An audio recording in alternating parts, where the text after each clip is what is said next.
An inside cabin on a Royal Caribbean cruise is going to be a cheap, small cabin that gets you on a cruise at probably the lowest cost possible. But there's a lot of good reasons why this is actually a good idea, and you should book an inside cabin. And I've got the best reasons to go small for the inside room to maximize your cruise. Here we go. Hey everyone, it's Matt from RoyalCaribbeanBlog.com. There are all sorts of cabins to choose from, but a lot of people wonder, is it worth it to do an inside cabin? Because they're afraid they're making a big mistake by going for the cheapest, smallest room on a cruise. Of all the room categories, I would say 99% of the time, inside rooms are going to be the cheapest option out there. Truly, the compelling reason you should book an inside cabin is for the value, because they're going to be the least expensive option that gets you onto the cruise. Now, the room size is going to be small, but these inside rooms are really meant to give you just what you need for your cruise vacation. Remember, you're going on a cruise ship that has amazing things going on all around you. Not to mention the fact you're also going to some really cool places. So your time is going to be spent pretty much outside of the room. This isn't like a house that you're going to be living in or a hotel room that you'd be staying in, even in a city, because I feel like more often than not, you're out and about. For a lot of people, no matter if they book a suite or an inside room, they use the room for three main reasons: to sleep,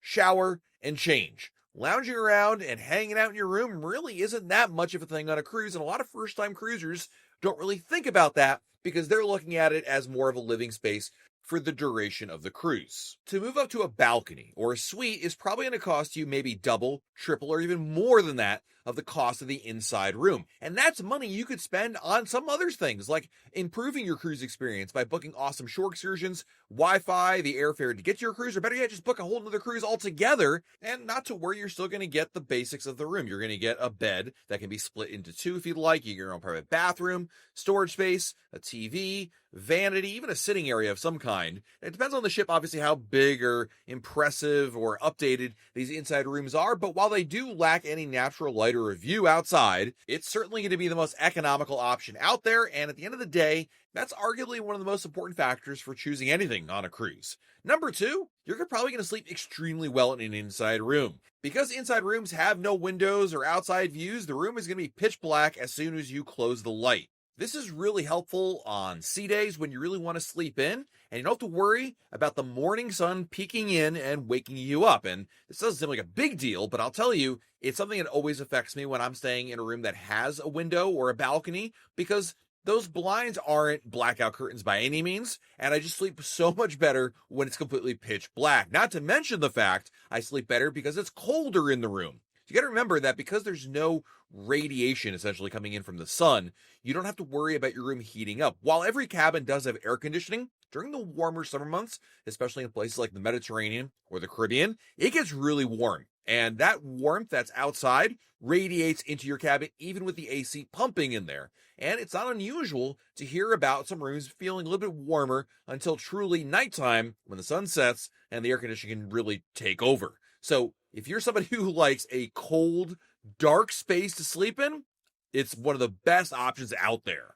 Another reason to have an inside room is it's going to really force you to go do other things on board your ship. What I mean by this is because Royal Caribbean builds these amazing ships, you're often going to feel drawn to try to do as much as you possibly can. But if you had a really nice room, if you book that suite or that balcony, you're going to feel like maybe I should go spend more time in the room to justify the cost. It's like one of those things where, like, I spent all this money, we're going to enjoy it.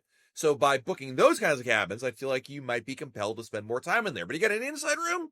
Who cares? You've got the cheapest room on the ship. Go do other things. Enjoy more time outdoors, around at different venues, checking out the shows, in the ship's casino, wherever draws your fancy. The good thing about having a cheaper cabin is you're going to find incentive to go elsewhere. This is especially true if you're sharing your inside room with other people. When I share a cabin with my family and my kids are getting ready or they're turning on their music or my wife is doing her hair, I just want to get out of there. I just don't enjoy being in there because of all the noise and distractions. So for me, that's actually a good incentive to get out and try other things. And it's really nice to be able to take advantage of that. Maybe it's a stroll down Central Park or plopping into the Schooner Bar to check out the entertainment that's in there. It's really nice to have so many great choices of what to do, and maybe that inside room is the proper motivation you'll need to take full advantage of what the ship has to offer. There's also a really good advantage of booking an inside room, assuming you know where to book it, but it could mean you might be less prone to getting seasick.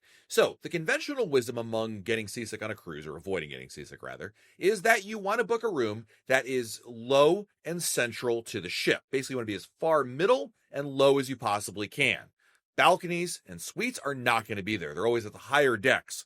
So truly, if you want to be near the center of the ship, well, inside cabins are pretty much your only choice out there. Now, I wouldn't say necessarily that you should book an inside cabin specifically for the purposes of avoiding getting seasick, but I will say if it's a concern of yours, it's an added benefit because you can pick a room that's right there in the middle. Now, of course, you need to make sure you actually pick the right location because there are plenty of inside cabins all the way forward, all the way back, and even on higher decks, and that would really not work for the purposes of trying to avoid getting seasick out there, but it's a really good tip.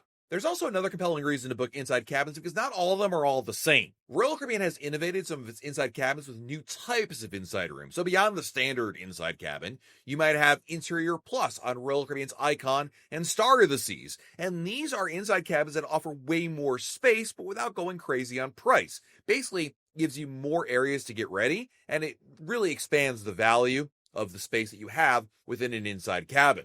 Then there are virtual balcony rooms. Now, it has the word balcony. It's not. It's basically an inside room with a high definition screen that shows you a live feed of what's going on around you. So it's not really a replacement for a balcony, more like it's a better inside cabin. Ultimately, when you're choosing your cruise cabin, I think it really boils down to two compelling reasons to book an inside room. Number one is going to be your budget, and the other is, of course, who you're sailing with. Now, I'm going to be the first to admit, 4 people in an inside cabin is not my idea of a great family vacation. It can be done, it has been done, and plenty of people do it, and they will still do it in the future. Personally, I like inside cabins when you're trying to save a little bit of money, but also be able to enjoy the great things you're doing on board. If you have a larger family, I would recommend leaning towards maybe booking 2 inside cabins instead of 1 larger cabin. This is actually one of my favorite family tips out there, but a lot of people with like a family of 4 or a family of 5 look to a suite or a large balcony as the de facto choice for their family. But instead, I would do 2 inside cabins because they're a great choice given that you're going to get 2 separate rooms and 2 separate bathrooms. And again, if your kids are above the age of about 9, having a separate bathroom for the kids, a separate bathroom for you, is a godsend. So that's a really good reason to choose an inside room. Another really compelling reason to choose the inside room overall is, of course, the itinerary involved with it. If you're going to be spending a lot of time off the ship, as an example, if you're going to Europe, or you're going to Australia, or even Alaska, where mostly you're spending time away from the ship, it's not like a Caribbean cruise where you have 3 or 4 sea days, then I really feel like it's far more important to save money on your cruise cabin accommodations and instead use that money for amazing shore excursions for the places you're going to visit. It might seem odd to book a room with no views, especially if it's your first cruise out there, but let me tell you something, the value proposition you can get from it, and of course the fact that you won't spend that much time in that room to begin with, are really good reasons to give it a try, and a lot of people will swear by inside cabins as being one of the better values out there. Let me know in the comments below. Are you somebody that always books inside cabins sometimes or never?